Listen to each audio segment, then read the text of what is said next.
Mes bien chers frères, Simon, fils de Jean, m'aimes-tu? Oui, Seigneur, tu le sais, je t'aime.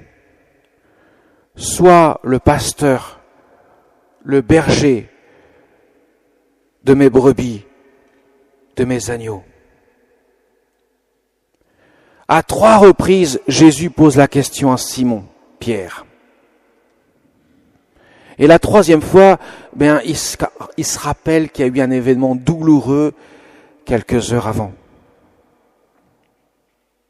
quelques jours avant. Il a renié 3 fois le Christ, prétendant ne pas le connaître. Et là, il se rappelle douloureusement cet épisode et il demande pardon à Jésus.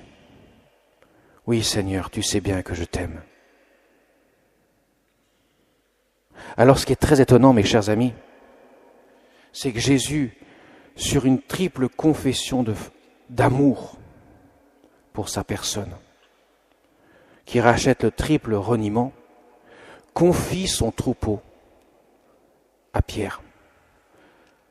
Paie mes brebis, paie mes agneaux, sois le pasteur et le berger de mes brebis, de mes agneaux.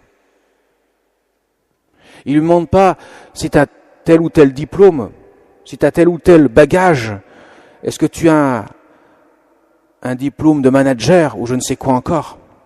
Est-ce que tu as des compétences pour diriger l'Église de Dieu? Non, m'aimes-tu? Il confie son troupeau sur la confession de l'amour.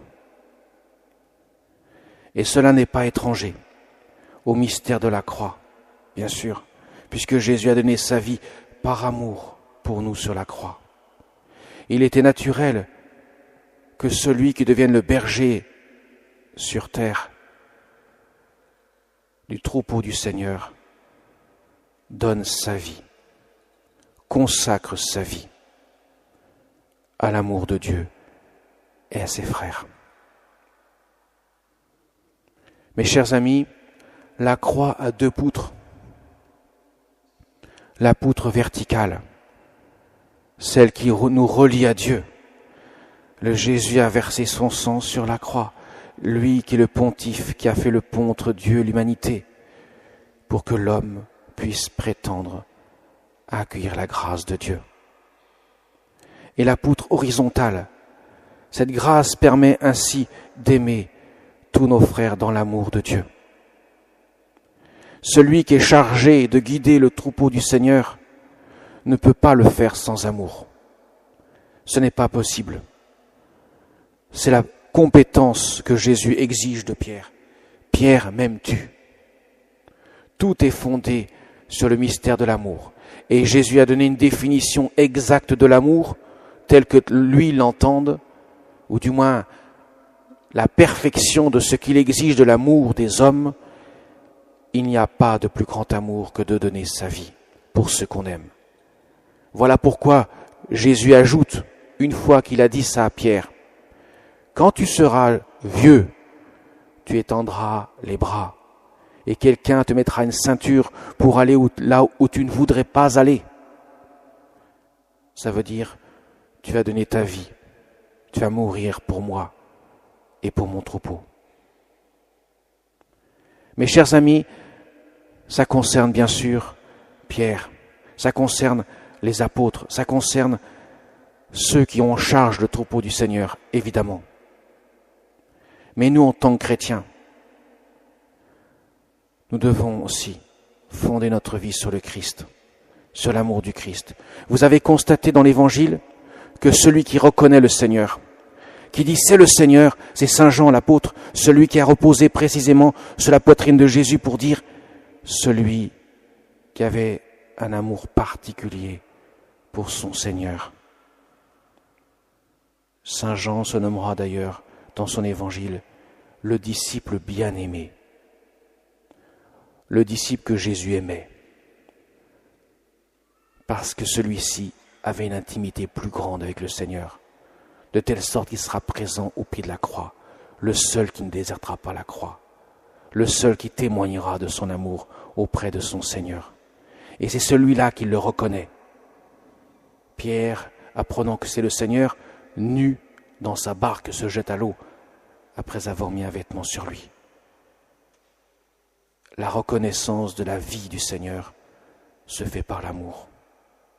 Mes chers amis, l'amour est au cœur de la vie du chrétien. L'amour, c'est pas du sentiment à l'eau de rose.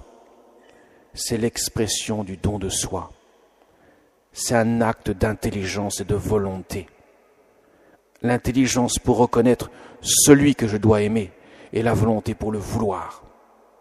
Alors quand je dis à quelqu'un « je ne t'aime pas », ça veut dire « je ne veux pas t'aimer ». Dieu ne demande pas des choses impossibles aux hommes. Je vous commande de vous aimer les uns les autres. C'est tout le thème de l'évangile de Saint Jean. Saint Jean insiste beaucoup sur le commandement de l'amour. Et on ne commande pas au sentiment, on commande à la volonté. Autrement dit, je te commande de vouloir aimer ton frère. C'est cela qui est exigé de l'évangile. Il exige de Pierre, oui Seigneur, tu sais bien que je t'aime. Et il exige pour tous ceux qui veulent suivre le Christ, afin que nous puissions accueillir son amour. Nous ne pouvons pas prétendre d'être portés par la poutre verticale sans accepter la poutre horizontale de la croix. Il n'y a rien à faire, ces deux poutres, elles sont indissociables. Il faut aimer de l'amour de Dieu. C'est notre ultime but de cette vie chrétienne. Tout le reste n'a aucune importance s'il n'y a pas ça au cœur de notre vie chrétienne. Il faut vraiment avoir à cœur de se dire, quand je suis en peine d'aimer quelqu'un, quand j'en suis en bisbille avec quelqu'un, Seigneur, qu'est-ce que tu me demandes ?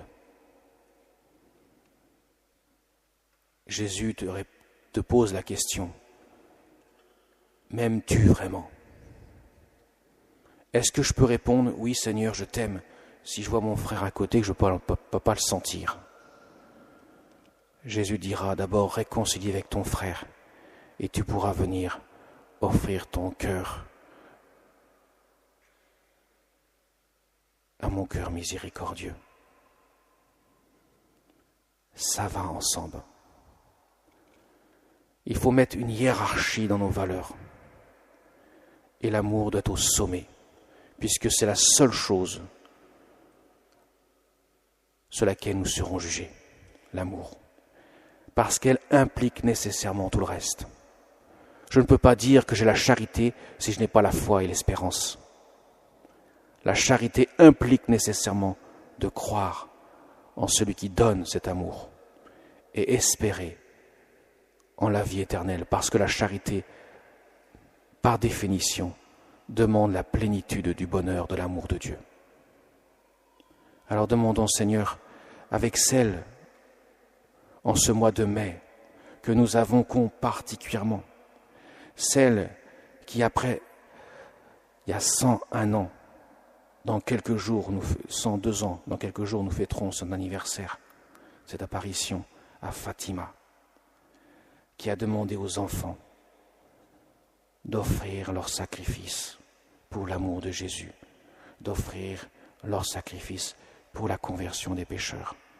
Autrement dit, aimer de l'amour, de la mesure de Dieu. Demandons à la Sainte Vierge Marie, celle qui a mis l'amour comme ultime but de sa vie, que nous puissions nous aussi l'incarner jour après jour. Car notre vie sur la terre, et j'en terminerai par là, notre vie chrétienne n'est pas autre chose, n'a pas d'autre but en soi que de mettre heure après heure, minute après minute, seconde après seconde, l'amour de Dieu dans le cœur de notre vie. Amen.